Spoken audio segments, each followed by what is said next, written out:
मागील 3 दिवसापासून पुणे, पश्चिम घाट परिसर, सह्याद्रीचा घाट परिसर, कोकण आणि मुंबई या परिसरामध्ये संततधार पाऊस सुरू आहे.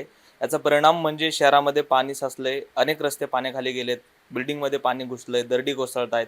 मिसिंग लिंकवर सुद्धा दरड कोसळण्याची घटना घडली आहे.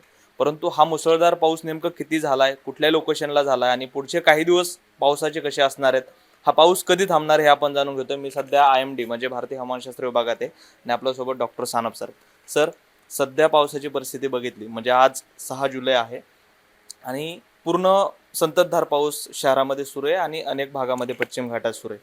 हा पाऊस नेमकं कुठे आणि किती कशा पद्धतीनं बरसतोय?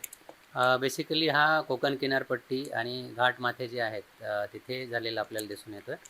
आता मुंबईमध्ये बऱ्याच ठिकाणी 200 मिलीमीटरपेक्षाही जास्त पाऊस झालेला आहे. त्याचबरोबर घाटमाथ्यांवर ज्यामध्ये लोणावळ्याला 670 मिलीमीटर इतक्या पावसाची नोंद झालेला आहे. कॅचमेंट एरियामध्ये सुद्धा 200-400 मिलीमीटर पाऊस झालेला आपल्याला दिसून येतो. ज्यामध्ये भिरा स्टेशनला 607 मिलीमीटर इतका पाऊस हे झालेला. सगळं आतापर्यंतची संपूर्ण आकडेवारी आहे की एका नाही नाही, दिवशी? एका 24 तासामध्ये इतका पाऊस मागच्या झालेला. 24 मागच्या तासामध्ये 24 तासांमध्ये. म्हणजे 5 जुलै ते 6 जुलैचं म्हणजे सकाळी. काल 8:30 पासून तर आज 8:30 पर्यंत, म्हणजे 5 जुलै 8:30 सकाळी 8:30 ते आज 6 जुलै 8:30 पर्यंतचा जो पाऊस आहे तो इतका झालेला आहे.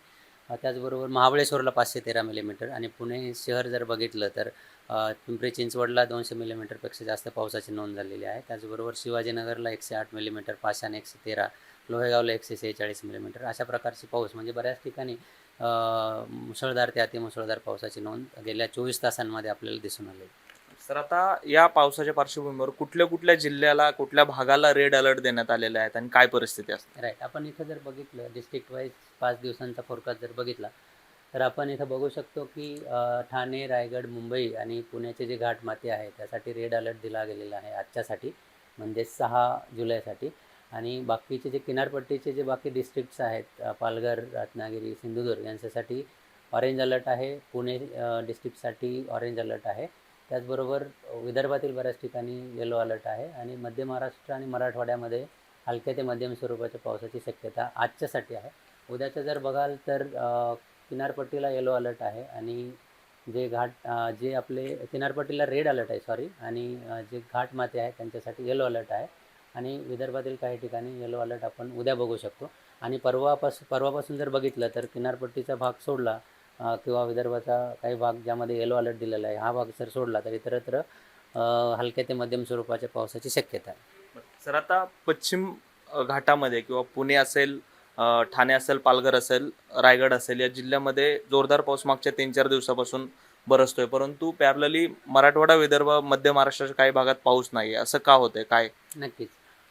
सगळ्यात महत्त्वाची गोष्ट म्हणजे की मध्य महाराष्ट्र आणि मध्य महाराष्ट्रातला पूर्वेकडचा भाग घाटमाथे आणि पुणे डिस्ट्रिक्ट जर सोडला किंवा सातारा, कोल्हापूर सोडला, त्याच्या पूर्वेकडचे जे डिस्ट्रिक्ट्स आहेत ज्यामध्ये अहिल्यानगर, सांगली, सोलापूर, सातारा, बीड, मराठवाड्यातले बीड, परभणी वगैरे जे आहे सगळे डिस्ट्रिक्ट्स आहेत तिकडे पाऊस कमी आहे. कारण हा प्रदेश पर्जन्यछायेच्या भागामध्ये येतो आणि जे काही स्ट्रॉंग विंड्स असतात त्यामुळं सह्याद्रीचे ज्या पर्वतरांगा आहेत त्याचबरोबर कोस्टल रिजन आहे तिथे जास्त पाऊस पडतो आणि जे ढगं पुढं सरकले जातात त्यांच्यामधलं बाष्प कमी झालेलं असतं आणि त्यामुळं त्या रिजनवर कमी पाऊस पडताना दिसतो.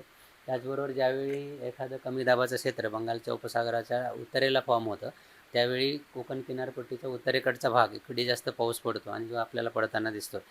तर मग तुम्ही म्हणाल की मग मराठवाडा आणि मध्य महाराष्ट्रामध्ये जास्त पाऊस कोणत्या परिस्थितीमध्ये पडतो, तर ज्यावेळी सेंट्रल बंगालच्या उपसागरामध्ये किंवा मध्य बंगालच्या उपसागरामध्ये एखादं कमी दाबाचं क्षेत्र बनतं आणि ते पश्चिमेकडे मूव्ह होतं, तर अशावेळी ते मध्य महाराष्ट्राकडचा पूर्वेचा भाग आणि मराठवाड्यावरून जातं आणि अशावेळी तिकडे पाऊस पडतो.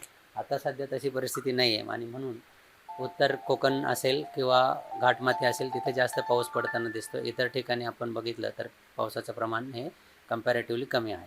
सर, आता हा जो पाऊस पडतोय ना, साधारणतः किती दिवस हा पाऊस पुढे असणार आहे? ह्याची तीव्रता कधी कमी होणार आहे? नेमका कसा अंदाज? जसं मी आधी सांगितलं की 2 दिवस अशी परिस्थिती कोकण किनारपट्टी आणि घाटमाथ्यावर राहण्याची शक्यता आहे आणि परवापासून म्हणजेच 8-9 तारखेनंतर पावसाची तीव्रता कमी कमी होताना आपल्याला दिसेल.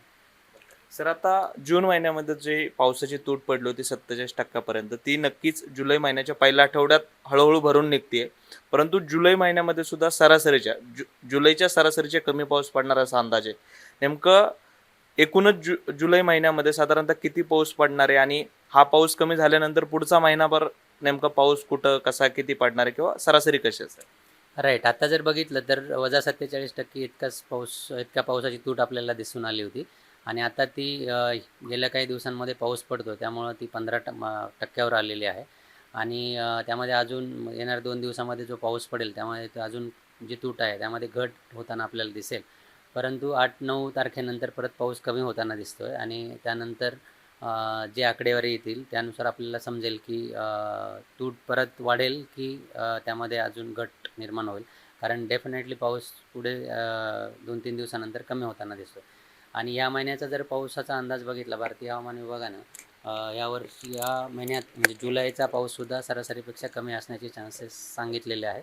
त्यामुळं पुढचे काही दिवस आपल्याला निरीक्षणाचे आहेत किंवा ऑब्झर्व करतो आहे आपण आणि त्यानंतर तशी आकडेवारी दिली जाईल.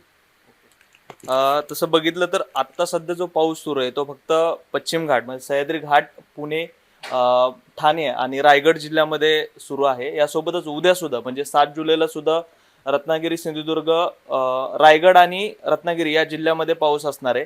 याच भागामध्ये मागच्या एक 3-4 दिवसापासून चांगला पाऊस बरसतोय. त्या तुलनेमध्ये मराठवाडा, विदर्भ, मध्य महाराष्ट्रात पाऊस कमी आहे आणि हा जो पाऊस आहे तो पुढच्या 2 दिवसानंतर म्हणजे 8 ते 9 जुलै नंतर कमी होईल आणि एकूणच जुलै महिन्याची सरासरी जर आपण बघितली तर जुलै महिन्यात सुद्धा सरासरीपेक्षा कमी पाऊस पडणार आहे. हा पाऊस कमी झाल्यानंतर पुढच्या संपूर्ण महिन्यामध्ये जुलै महिन्यामध्ये पाऊस कसा असेल हे बघणं आता महत्त्वाचं ठरणार आहे. दत्ता लवंडे, लोकमत ॲग्रो, पुणे.